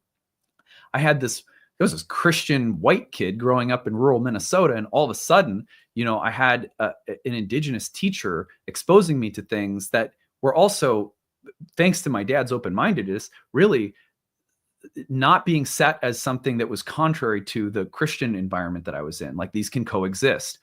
Wow, what a break. I mean, that was like really revolutionary as a little kid. That tracked with Uranus going into my 9th house. I feel like Uranus in the 9th house really wants to open our minds and make more truth available to us, not less. Although you do have to be careful because the shadow of Uranus is idealism. And so in the 9th house, Uranus can become a little fanatical or rigid or impatient with the pace or flow in which that knowledge is coming in. Like it's like you're drinking from the fire hydrant, and you can become kind of evangelical and a little manic about the things that you're getting in touch with and excited about. Okay, so let's go on. So Scorpios, Uranus coming into your 8th house. Now, this is a moksha house as well. One of the primary reasons that this is a moksha house is it has to do with karmic contracts that will be settled in this lifetime. And the settling of karmic contracts that we have with other souls is about the relinquishment of those bonds or attachments and their dissolution, which is why they can be very beneficial. When someone dies, there's an inheritance. When you when someone passes away, there's often a tremendous gift that's given in death, to the extent that most traditions all around our planet, indigenous or like longstanding institutional religions, have a way of talking about the gifts that are received when a soul passes. That it's thought of as almost like a charity that's distributed through the death of a person to beings around them that still have to go on living. I mean, I know that for some people, that's not at all the experience of death, right? But I think for many of us, we do experience on a certain level at a certain point in time, this sense that we've been gifted something when someone else passes that we're close to. Maybe especially with Uranus in the 8th house, we're talking about over 7 years. Hopefully no one literally dies, but when attachments are relinquished, Uranus loves to break up attachments. It's a planet of great emancipation, and all the more so when it's in the 8th house. That those soul contracts that we're relinquishing, contracts and exchanges karmically that are ending, will deliver really beautiful, beneficial blessings to our lives. The difficult part is the disruption of those bonds and the potential breakup of those bonds. Now, another way of looking at Uranus in the 8th that's not as disruptive is what kinds of new karmic contracts, exchanges of value, of energy, of emotion, of money, or whatever else are being formed that facilitate greater freedom or liberation. For example, I've seen Uranus in Taurus in the 8th house for a number of my clients over the past 7 years, bring tremendous freedom because of grants they received or loans they received, or a partner that they coupled with that had more resources that liberated some of the more difficult stuck parts of their material existence, right? So Uranus can facilitate greater freedom through new connections. It's not just about the relinquishment of attachments, although zooming out 20,000 feet, all of these attachments will eventually be relinquished. And so there's also a built-in warning about any new attachments we form.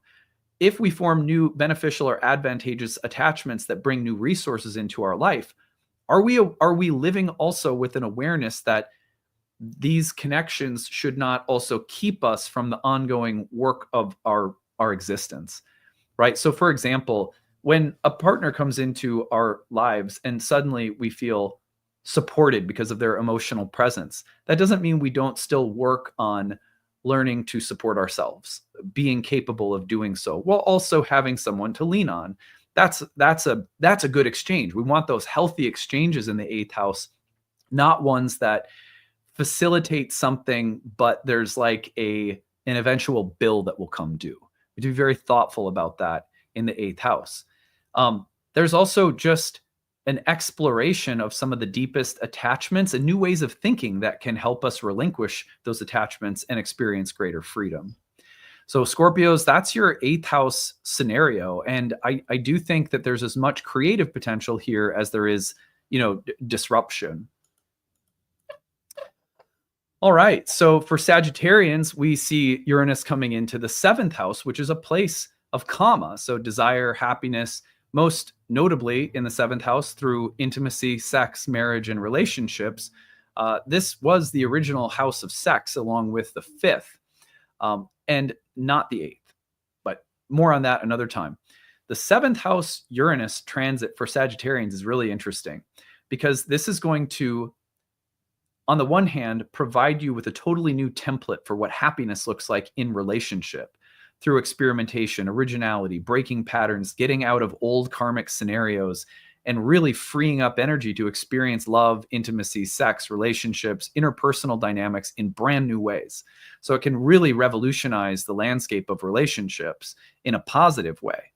On the other hand, in order for greater freedom to be experienced, Uranus in the 7th house will sometimes have to bring disruption. It will break some relationships up. It will free stuck energy in relationships. And if you're holding on or attached to something, even though it's not really great for you, Uranus can be very disruptive in this house where things happen very suddenly and quickly, and suddenly there's a breakup you weren't expecting. In time, usually though, with these kinds of breakups, you're going to see that the overall impact for your life was for the better. Uranus really is an emancipator in that way. Also, non-conventional, non-traditional relationships. Maybe this is the time to allow yourself to explore your sexuality, your gender, your identity, all of those things. I didn't even mention this in the Uranus and Gemini portion, but like in the 1940s, the Kinsey report came out and was totally revolutionary in terms of our understanding at the very outset, at the understanding of same-sex contacts between men, which really, in a sense, was the first sort of intellectual study to bring things out of the closet. It was like, no, there's way more same-sex activity among men than was previously thought. And then there was a lot of other things that came through that report that would lay the groundwork for greater gender, sex, fluidity, and open-mindedness. But that Uranus and Gemini in the 7th can also just open up new possibilities for what things like gender, sex, and relationships look like, however literal or metaphorical we want to be with it. So watch for that revolutionary impulse entering the house of relationships for Sages. All right, for Capricorns, we're looking at Uranus in the 6th house. This is an Arta house. The interesting difference between the 3rd and the 6th house, both require effort, practice, and work in order to cultivate something. The difference is that in the 3rd house, we're typically cultivating and working on something from the Indian standpoint because we desire to. It's like, I want to become a great astrologer, so I'm going to study and practice it. It's very 3rd house learning. The 6th house is more like, I have to do something because it's necessary. And usually there's more of a theme or tone of, I don't necessarily want to do this. It's not like, sometimes the line is rather blurry between the 3rd and the 6th in Indian astrology, in my opinion. But quite frequently you see that the 6th is more associated with the work and related to material circumstances, bills, survival, security, some degree of material acquisition. And it's about the necessary sort of hard stuff you have to do for those things, or the circumstances that arise on the material plane that can create a feeling of a lack of safety, like sickness, for example, or enslavement, or jobs you don't want to do, or jobs that pay too little, or work that is just kind of painful, like laborious. So that 6th house Uranus, I think, is fascinating because for Capricorns, this may start facilitating a conversation for you about what kind of work you really can't do anymore. Uranus in the 6th can bring a revolution in terms of what is worth the work, the effort, the sacrifice, and Uranus in the 6th can bring a revolution in terms of, you know what, I'm not going to be a slave to X, Y, or Z anymore. I'm not going to be bound and obligated by things that bring me no joy, or that I have no authentic desire to achieve or to do. On the other hand, Uranus in the 6th can revolutionize your life in terms of saying, look, there are some things, there's like a new paradigm, a new desire, a new design. It's going to involve things I don't want to do. But, and think of the trine to Pluto in your 2nd house, if I chip away at this thing over a long enough period of time, I may completely rewrite my material circumstances. I may change my health for the better. I may produce results that I want, and the freedom will be there, but only if I sort of make this sacrifice. So almost like a hurdle that you have to jump, but a vision of what could be if you jump that hurdle with Uranus in the 6th. I also just love this for changing the daily way in which you work. Is there an easier way? Is there a more efficient way? Or the way that you deal and manage with, the sort of stress and time under stress that your body or mind has to deal with? How can I make the tasks of my day that I don't necessarily enjoy easier or lighter through innovation. So these are some of the things that come to my mind for Caps with Uranus in the 6th. With Aquarius, we're looking at Uranus in the 5th house, another Dharma house. This one's really interesting because there's a lot that the 5th shares in common with the 3rd in terms of the development of skills and abilities. Although what's interesting is that in the 5th, in Indian astrology, there's more of a sense of these skills and abilities sort of already being there in the soul, like creative attributes that the soul comes in with, that we have to tap into creatively with regularity to experience the joy of our true nature. So there's some development of skill, ability, but the development is more like things that we are already sort of naturally in touch with that just have to be brought out, expressed creatively. And like as in the 3rd, for example, there's less of a sense of like, oh, I come in with this. No, I have to cultivate it through work, but I'm really excited to cultivate it because it's what I desire. The 5th is like things that are sort of innate to me, but I have to express them.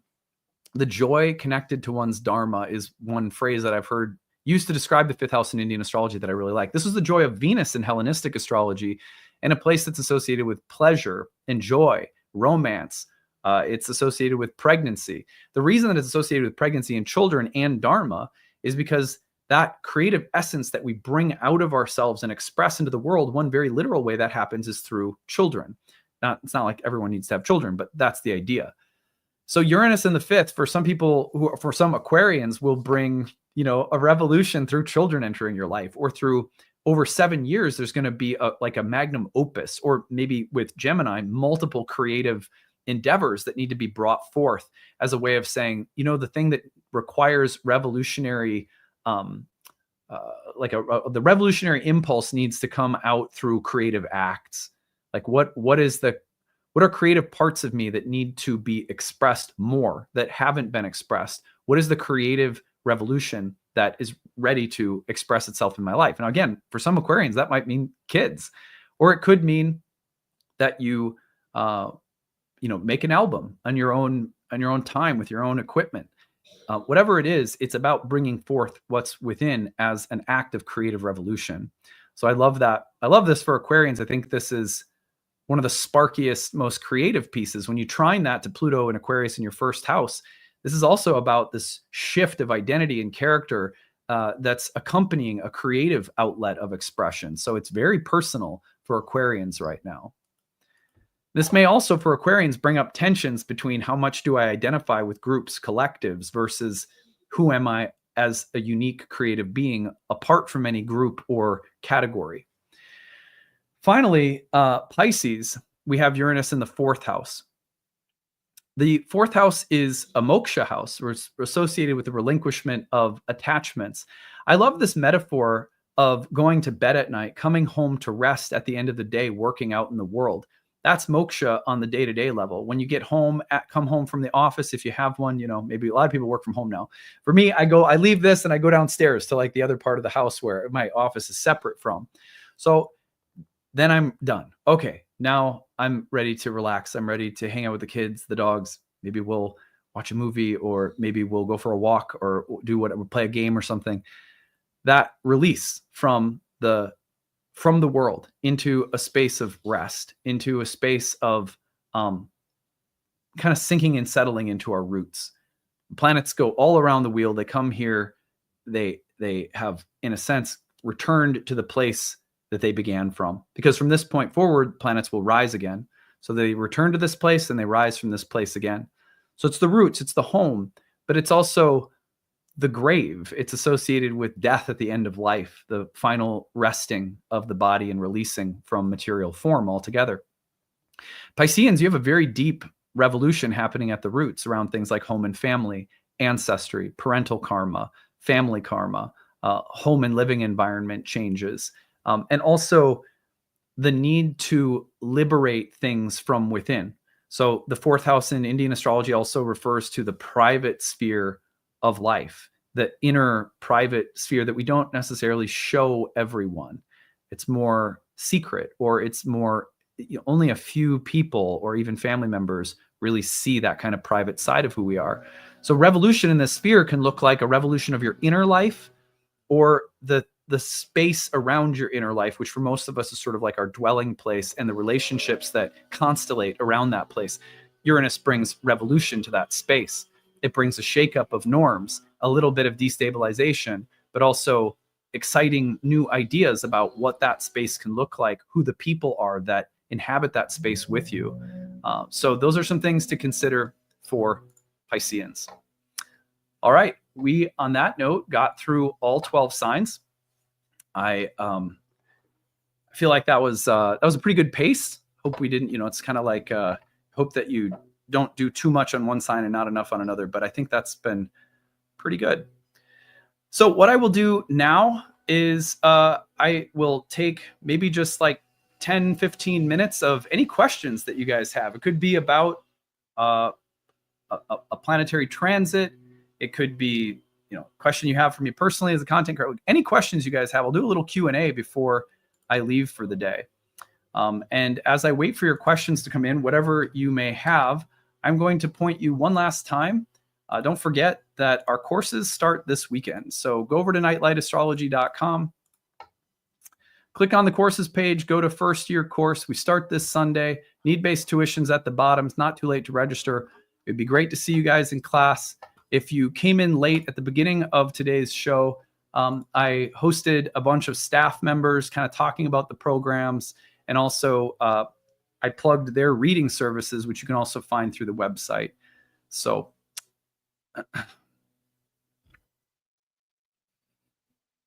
okay, so I'm going to see what questions you have. Aaron says, Adam, do you have any advice for transiting Uranus opposite natal Uranus in Sag in the 10th house? Yeah, sure. So whenever you get the Uranus opposition, I think one good way of thinking about it is that this is a kind of middle life flashpoint for changing circumstances and changing directions. One ideal has been the norm as represented by Uranus. All planets have different ideals for our lives in different areas. Uranus has presented an ideal. And in Sag in the 10th, it may have to do with how you show up in the world, what skills you bring to the world, what your professional direction looks like. Uranus going into your 4th house and opposing will say, how am I reconfiguring who I want to be in the world, the direction of my public professional life, in correspondence with a kind of revolution that's happening in the inward private sphere of my life. So those two things come into dialogue. And I don't have any advice other than to don't rush, listen, have daily practices so that the urge to rush that Uranus often presents us with, you can manage and just incrementally feel your way through that change, while also receiving the sudden disruptive changes that the transit will likely bring. Yeah, it's a good one. Are you excited about the present and coming shifts? Good question, Chad. I'm not. I like to be totally honest about this stuff. Like, the contemplative ancient tradition of astrology is really about learning to see the ongoing, mandala of planetary events as nothing more than a reflection of the ongoing nature of change and impermanence and flux, all of which reflects these divine eternal patterns.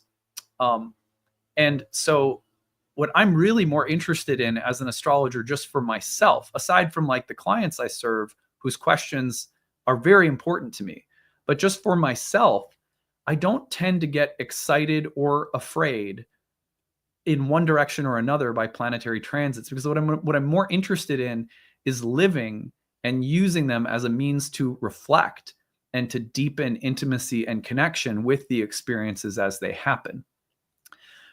That is, like, the astrological practitioners of astrology throughout history are often more on the contemplative side of astrology than they are about getting wrapped up in or identified with the transits themselves. So to be completely honest, it's not that I don't have a side of me that's kind of interested, like, ooh, what will happen? Ooh, that's a kind of big one.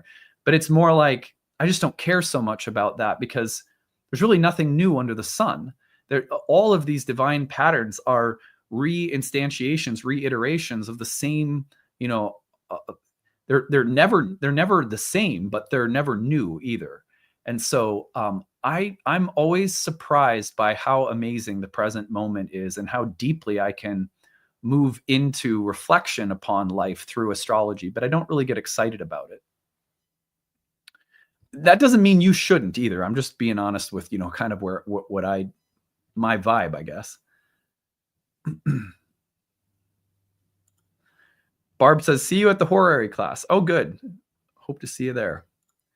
How could I become a better content creator? Transiting Uranus, opposed Neptune and Sag in first advice. Well, let's just take it away from any transit, right? Because whatever. Like the advice can be more straightforward. It doesn't have to be tied to astrology. In my humble opinion, the best way to be a better content creator is to just keep doing it. It's not that complicated. It's like, just be creative, have fun with it, do it. I would say do it consistently, because it's hard to get better at anything that we don't do consistently, whether it's, weight training or playing the guitar or doing astrology or,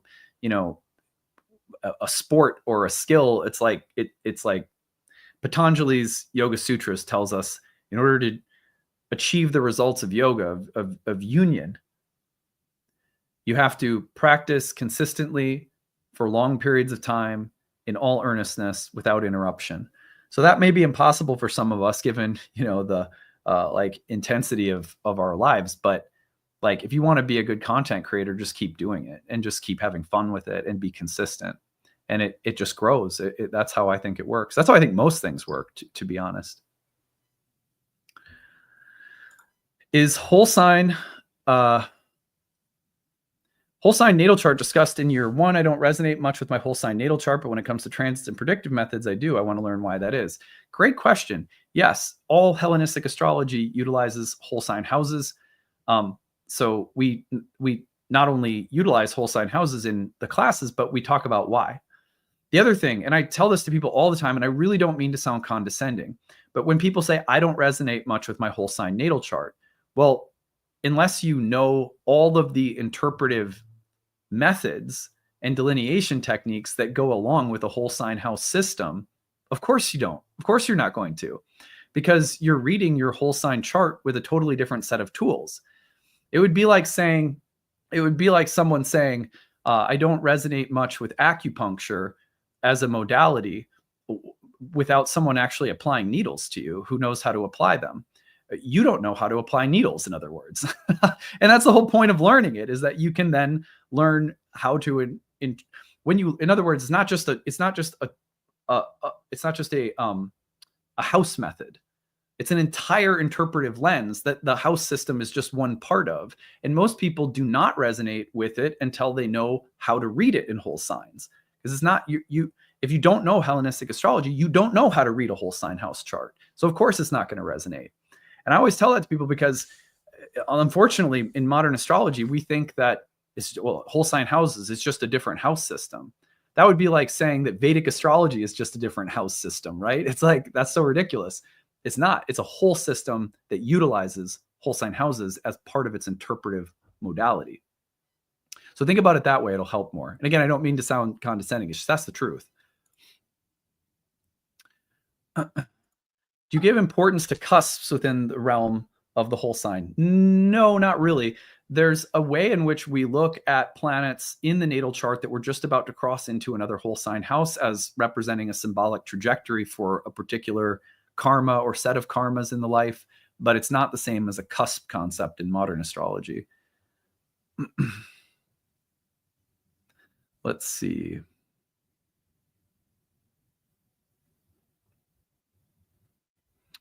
Yeah, this is a good comment. The whole sign system is taught in great foundational detail in year 1. Latter half of the course is almost all about reading natal charts in that lens. Yeah, it's like a whole thing. It's not just a house system. Yeah.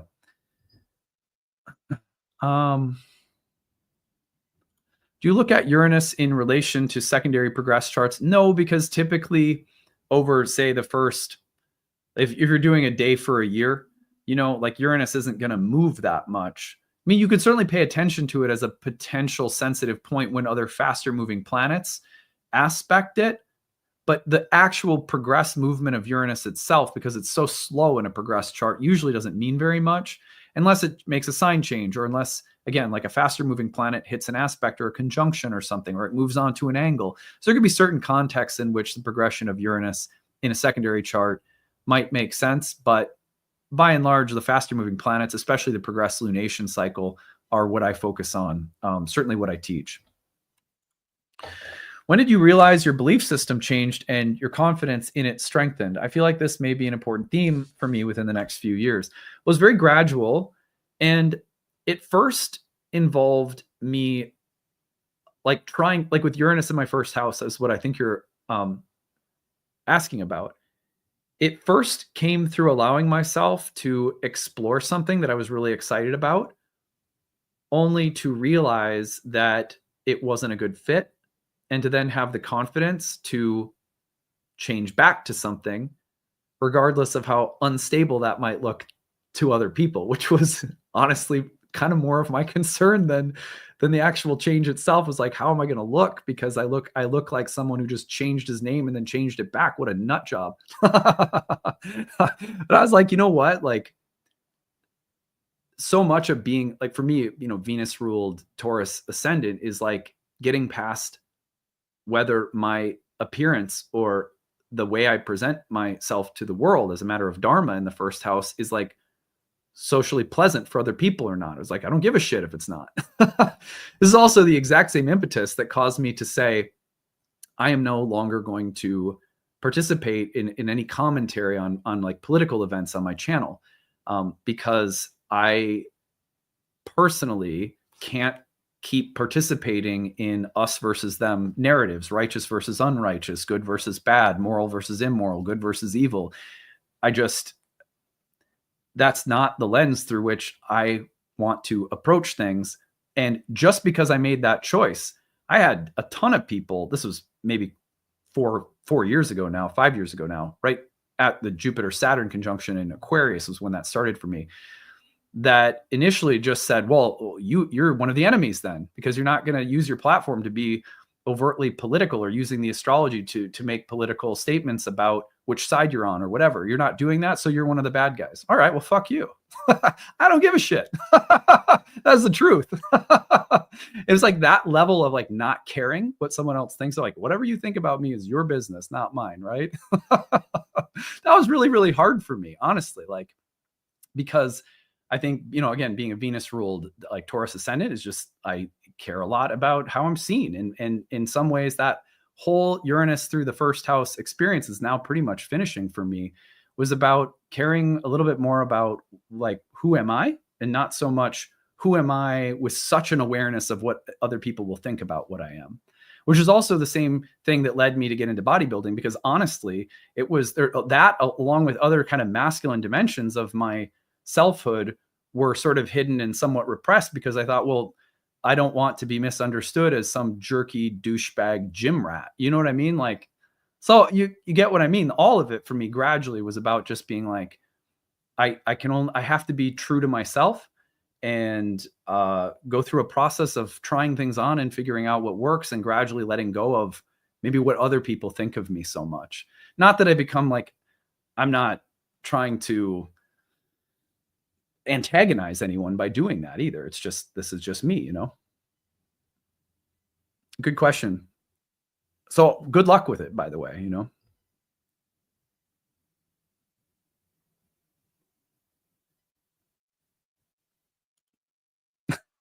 It's a perfect society. Yes, exactly. I've been influenced by you to listen to my rising sign, not sun sign, but is it still relevant to listen to sun sign as well? You can listen to whatever you want, right? The only reason I would say that you should listen to your rising sign is because within the Hellenistic system, that will convey to the transit of your birth chart. I think that's really important, right? Because I value the whole sign lens, and the transits through the whole sign lens that's my entire school and practice, right? So of course, I think it's really important. Your sun sign is going to be taking your sun sign and putting it as the whole sign first house of the chart that's being read. So unless your sun is actually in the first whole sign house of your birth chart, it will not be an accurate portrayal of where it's transiting in your birth chart. But that doesn't mean it doesn't have like divinatory value. You could think of sun sign horoscopes as sort of reading the entire horoscope through the lens of that sense of overarching purpose that a sun generally represents in all charts. So there's something of value there for sure. But if you want the accurate placement of its transit in your chart, you use the rising sign. So I hope that helps. I've noticed you don't talk a lot about sect. Is that something you save for the course? Well, there's no real room for sect treatment in daily horoscopes or daily mundane forecasting because the sect is fluid unless you're stationing things in a chart, right? So talking about, Jupiter's transit through Cancer day versus night doesn't really make sense when you're forecasting it for millions of people from all over the world in charts that aren't set, right? So archetypal mundane forecasting is not the best place for sect to express itself in my opinion. But in my natal work, of course, it plays a big role. But even then, it only plays a role that's very, it's sort of fundamental but unspoken, which means it's not something I really need to convey to a client as much as it is orienting how I read the chart for them. We talk a lot about that in my programs. There's a lot of Hellenistic language that's for us as practitioners, not for clients necessarily, unless, of course, your client has an interest in the language, in which case it's easy to convey. But that's a really good question, Lisa. Thank you for that. Let's see.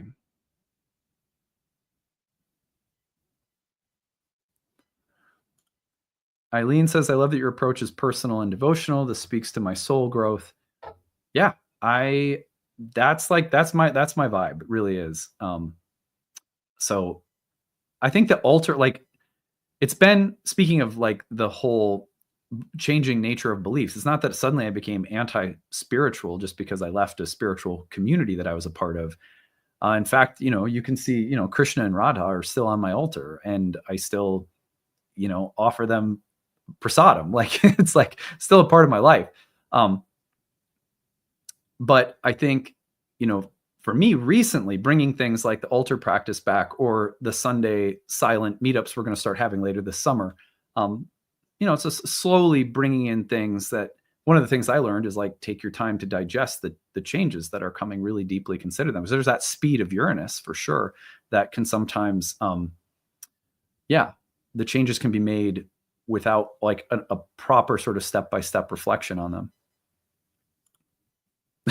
them. Yeah. So occasionally I just burst out swearing. So did you have imposter syndrome when you started your astrology business? If so, how did you get over it? Yeah, of course. And I'm completely honest when I say that the best way to get over that is, now this is just me. Like, if you don't resonate with this, translate it into whatever makes sense for you. But I'm just talking to God. I'm like, God, I feel like an imposter. I really love this. And I really want to use it in service to other beings in a way that is good and true. I want to have my business in a way that's, profitable, but good. Like, how can I strike these balances? I think rather than trying to manage that in your head, talk to your altar about it, talk to God about it, or journal about it. Or if you're not into, God, talk to Goddess, or, like whatever. Make it a conversation that's not just taking place in your own head that you have to figure out or solve. Because then what is the answer? Then the answer is like, well, okay, I'm not an imposter. I'm the real thing. Well, I mean, are you? Maybe you are an imposter. Maybe you're part imposter and part authentic. In the beginning, that's probably more true. I'm not trying to be a jerk, but it's like, yeah, when we first start off, we should feel on a certain level like we're imposters, but not entirely imposters. We should also feel and sense the part of us that's authentic and that's sincere. And we should carry that tension meaningfully, which is what our spirituality is meant to help us do, rather than saying, well, I'll just overcome it with an instant gospel of confidence. It's like, yeah, I mean, but that confidence, how substantive is it if it hasn't really wrestled with, acknowledged, honored, and allowed for the doubt, for the imposter? The imposter has to continue being a part of who we are, in other words, because it's what keeps us humble. It's what keeps us real. Like, I still feel like an imposter, and I also know how to deal with that when it comes up. It's not just some blanket, well, you're a true being of light and just get rid of that voice of doubt. No, I'll there's confident voices that can pep me up. That voice is being like mean or harsh, but there's also voices I have that listen and say, okay, yeah, well, like, I wonder why that's coming up right now. And then I think about it and I go, oh, maybe it's because I was sort of thoughtless or mindless in something I did recently, you know? So we have to like make that imposter syndrome not like a bully or a domineering voice, but like a thoughtful voice that's a part of your process, and it will help. It will be a part of what makes you fantastic. What am I looking forward to the most with Uranus in Gemini? The new ideas for content or classes or astrology, and the new learning that I can't even imagine right now that I get excited about. Yeah, for sure. Hey, Adam, does pricing factor in exchange rates, or is even the need based in US dollars? The need based is set up to give you a flexible pricing that allows for people who the currency rate is really high with our normal rates to utilize. So it's like the normal rate and the way it converts to your currency, if you're not in the US, is really high. Just use the need-based tuition. Pick a rate that reflects what you can afford given the currency conversion, because we give you a sliding scale to work within. So you're welcome to use that if the currency rate is too high. Yeah, for sure. Thank God Adam isn't the typical gym bro doing astrology. Yeah, although I will tell you, like, one of my favorite things to do, because sometimes if I have time, I'll take a sauna at the the gym. I'll take a sauna afterwards, and the guys that are sitting in there and the shit they talk about, man, it's wild. I mean, if anyone says there isn't such a thing as toxic masculinity, it's like, no, spend 15 minutes in the sauna at the gym I go to with the men's only like sauna. It's like so toxic, some of it. But then I'm always refreshed because occasionally there will be men who come in and sit down and they're heart-centered and they're genuine and they're caring and they're dads and they're not jerks. And so, I don't know, being in the gym, I'm very private in the gym, but getting to see the different like shades of masculinity for me, that has been very insightful and very healing. Anyway, just as an aside. Let's see. David, pumping the program for us. Thank you. That's really nice of you.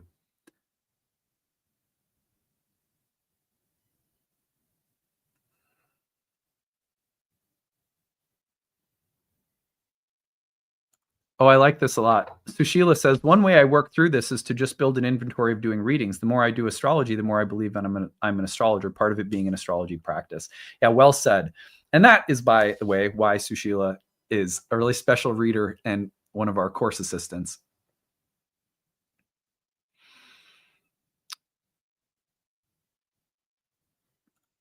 What ways do you recommend for building clientele these days? Seems like social media is saturated with astrologers.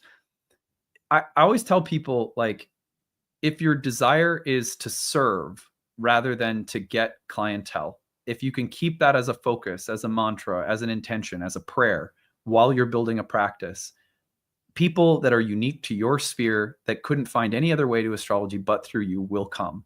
I know it sounds a little like Field of Dreams, if you build it, they will come, but I believe that deeply. I've taught that for 15 years, and I've watched so many students be successful because they think more about their love of astrology and being genuine and authentic, and that sets you apart from the oversaturated type of astrology. And then people that are meant to find you in your sphere of influence will come. I can't tell you how deeply I trust that, down to my bones.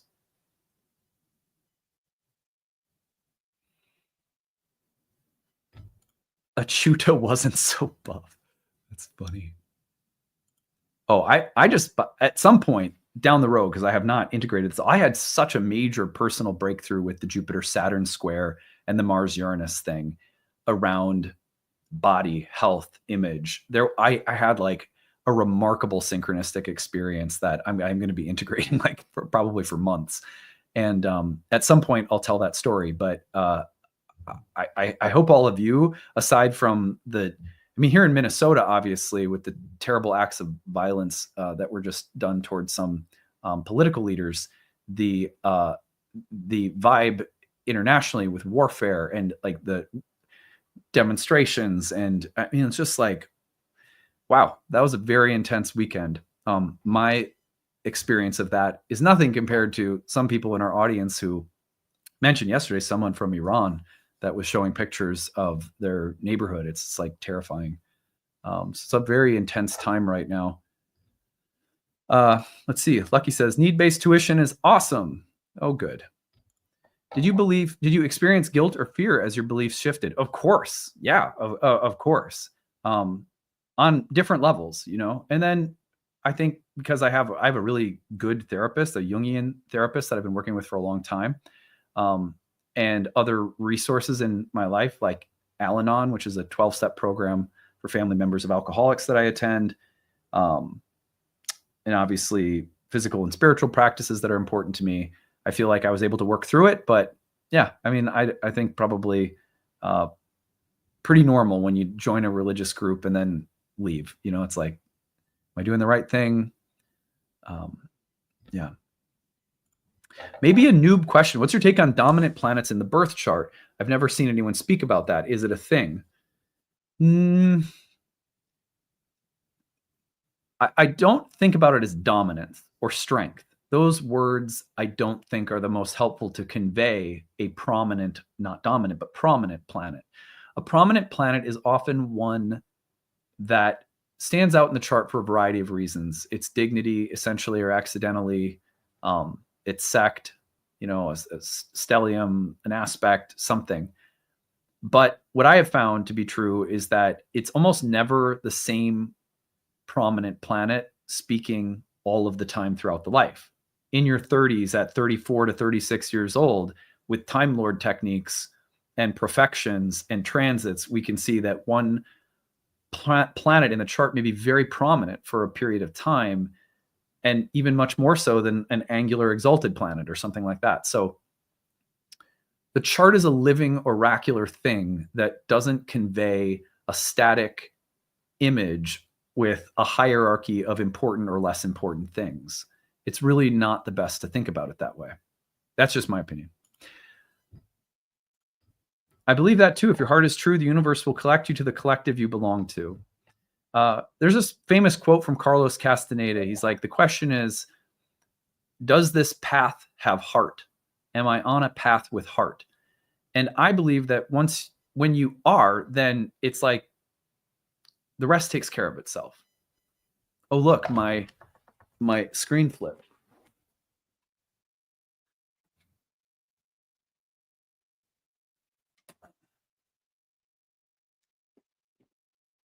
Yeah, so during the Venus retrograde, we were trying to figure out how to get the screen to show up. And there was this whole mirroring issue. And like some of my videos for a while were like unintentionally mirrored in the opposite way. It was pretty, it's like I was like pulling my hair out trying to figure it out.